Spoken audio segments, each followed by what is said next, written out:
મિત્રો આજે એવું છે કે નાગુ પાકડથી આપણે શૂટિંગ કરાવવાનું ને હું એમ કહું કે આ મગફળી છે તો એમાં નીંદાણ વધારે છે તો એમાં દવા છાંટવી કે મજૂર રાખીને નીંદાણ કઢાવી લેવું તો એમાં તમારો શું કહેવું હોય તો એ પ્રમાણે કમેન્ટ કરજો ને આ દેખા છે એ મગફળી છે જો બતાવી દઉં તમને આ મગફળી છે એમાં જીઓ ઉગ્યો છે તો અમુક એમ કહે કે આ જીયાની કોઈ દવા નથી કે એનો કેવો એમ થાય છે કે એની ગાંઠું રહી જાય છે એટલે પાછી પાંગ રહે આવી ગાંઠું રહી જાય એ આ પાછી પાંગ રહે એટલે આની કોઈ દવા નથી તો એનું શું કરવું હોય તમે મને જરાક મેસેજ કરજો ને આ આપણે ઘાસ છે આ બાજુ મોટો મોટો ઘાસ વાયો છે ને એ બાજુ બાજરી આપણે વાવી હતી પટ્ટામાં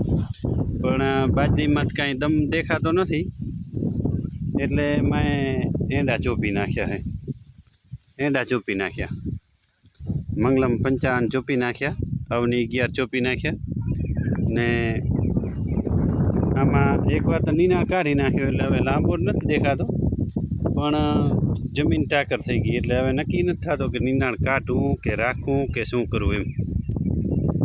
વિચારું હું રહ્યો કે હવે દવા છાંટી નાખું કે રહેવા દઉં કે આ કોણ છે તમે કમેન્ટમાં જણાવજો મારી વાળી મગફળીનો બ્લોક ઉતારવા આવેલ છે તો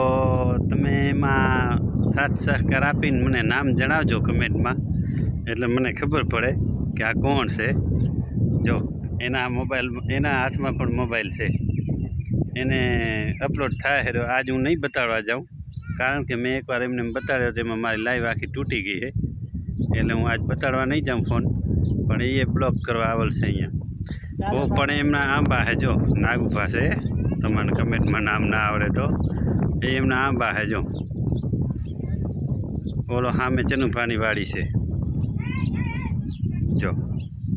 ઘાસ કેવડો ઊભો જો જ્યાં સેલ રહી ઊભી દેખાય છે ને તમને